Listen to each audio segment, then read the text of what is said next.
Assalamualaikum warahmatullahi wabarakatuh. Apa kabar anak-anak semuanya?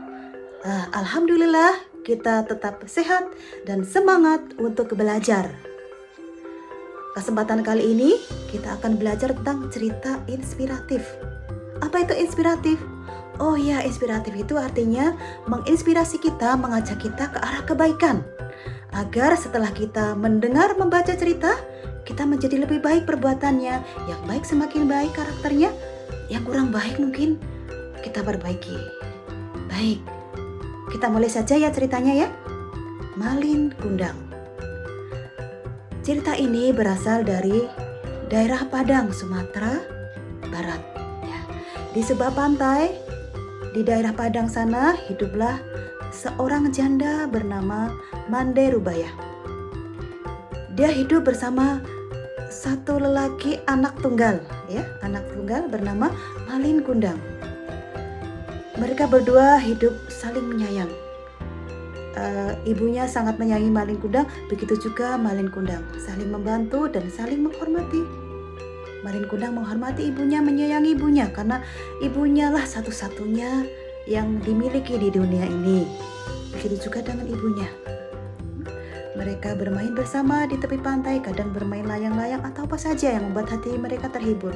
Meskipun miskin, hidup mereka bahagia. Untuk menyambung hidup, ibunya berjualan tiap hari kecil-kecilan, sekedar menjajakan kue keliling. Tapi mereka tetap bersyukur. Hari demi hari, Malin semakin besar dan dewasa. Lantas, Malin punya keinginan ingin merantau. Ingin mengubah hidupnya supaya lebih baik, lebih mapan dan tidak miskin lagi. Kebetulan setahun sekali ada kapal besar yang mendarat di pantai itu. Kesempatan itu ingin digunakan oleh Malin untuk menumpang dan merantau ke negeri seberang. Maka Malin berpamitan kepada ibunya. Ibu, besok saya akan merantau ke negeri seberang. Ada kapal yang berlabuh mendarat di tempat kita. Hah? Merantau? Kau tinggalkan aku, Malin? Ibumu sudah mulai tua dan sendiri, kau tega? Malin berkata, Ibu izinkan restui Malin. Kalau Malin tidak merantau, nanti Malin tidak akan berubah hidupnya di sini terus, kekurangan terus. Izinkan Malin berangkat ya ibunda. Akhirnya Malin diizinkan oleh ibunya untuk merantau.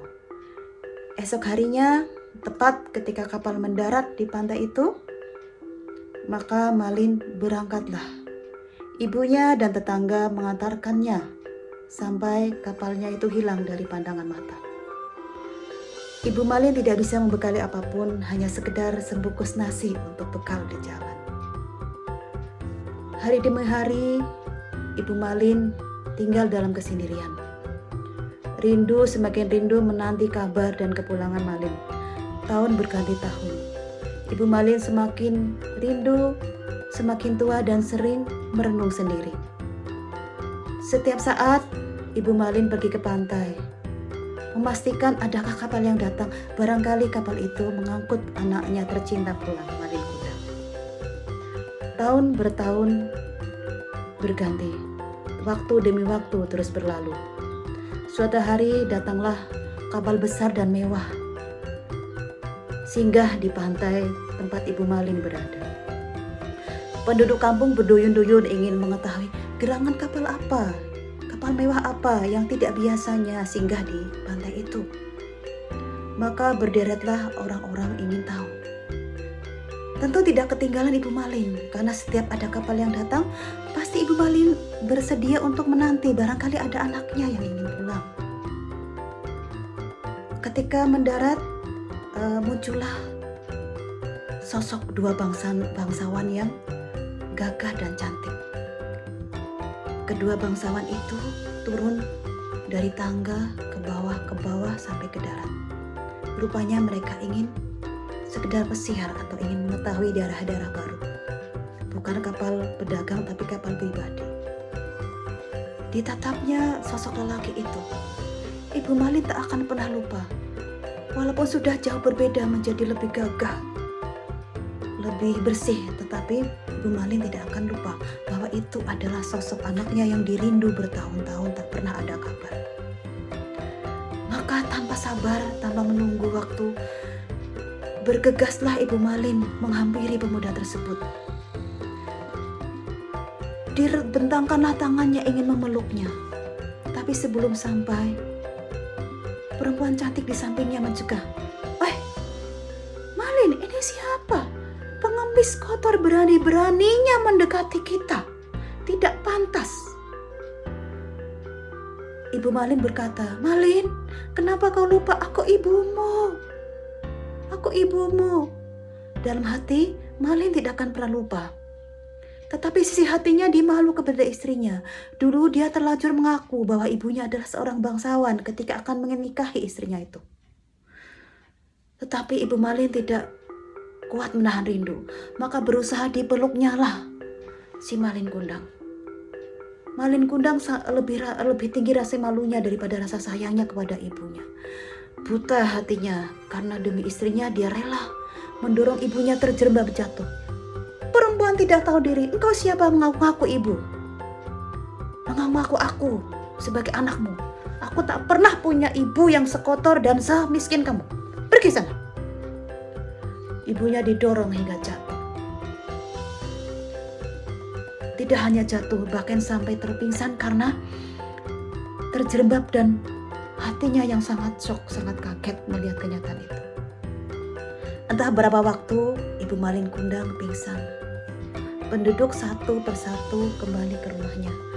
Tinggallah Ibu Malin tinggal di pantai seorang diri. Menjelang sore Ibu Malin tersadar. Dia teringat sakit hatinya memuncak. Betapa anaknya yang dari kecil dirawat, dirindukan, tetapi pulang justru melupakan, bahkan mencampakkan ibunya. Maka dia berdoa kepada Allah, Ya Allah, apabila benar itu anak saya, maka berilah keadilan yang seadil-adilnya untuk anak saya. Tetapi kalau itu bukan anak saya, biarkanlah dia pergi. Allah mendengar doa Ibu Malin. Maka timbullah seketika petir yang sangat hebat. Jedor, jedor, jedor. Badai menghantam. Angin puting beliung. Apa yang terjadi? Kepala Malin Kundang pecah, tersambar petir dan terhempas oleh ombak yang sangat tinggi. Ya Allah, apabila Malin memang tidak mau mengakui aku, biarkan dia menjadi batu, kata Ibu Malin. Malin terdampar dari kapalnya, mendarat di pantai, menjadi batu. Apakah ada hubungan atau tidak? Sampai sekarang di pantai itu ada sebuah batu yang bentuknya mirip manusia. Orang-orang percaya bahwa itu adalah batu Malin Kundang yang dikutuk oleh ibunya. Bagaimana anak-anak? Apa yang bisa kita ambil dari cerita itu? Ya, siapapun kita, apapun kedudukan kita, entah nanti kita jadi pejabat, jadi orang kaya raya, bakti kepada ibu adalah nomor satu. Ya, karena ridho ibu tergantung kepada ridho orang tua, terutama ibu. Karena kata Nabi, ya Nabi siapa yang perlu, yang wajib saya hormati? Ibumu. Terus siapa lagi? Ibumu. Siapa lagi ya Nabi? Ibumu. Terus siapa lagi Nabi? Bapakmu. Jadi 3 kali lipat kita harus lebih berbakti kepada ibu. Baik, itu pelajaran yang dapat kita ambil dari cerita Malin Kundang. Ya, maka mulai sekarang, ayo kita sayangi ibu, kita hormati ibu, kita patuhi ibu, karena surga berada di bawah telapak kaki. Oh ya, kira-kira kamu sudah paham belum ya kalian tentang cerita ini? Ya, sebagai buktinya, tolong setelah ini kamu rangkum ceritanya, kamu ceritakan ulang ya cerita tadi dengan bahasamu sendiri, tidak usah persis dengan bahasa Bu Guru. Ya, baik. Nanti dikumpulkan dalam selembar kertas, dikumpulkan di kelas untuk pertemuan besok. Oke, itu saja. Tetap sehat, tetap semangat, belajar berbakti kepada orang tua. Assalamualaikum warahmatullahi wabarakatuh.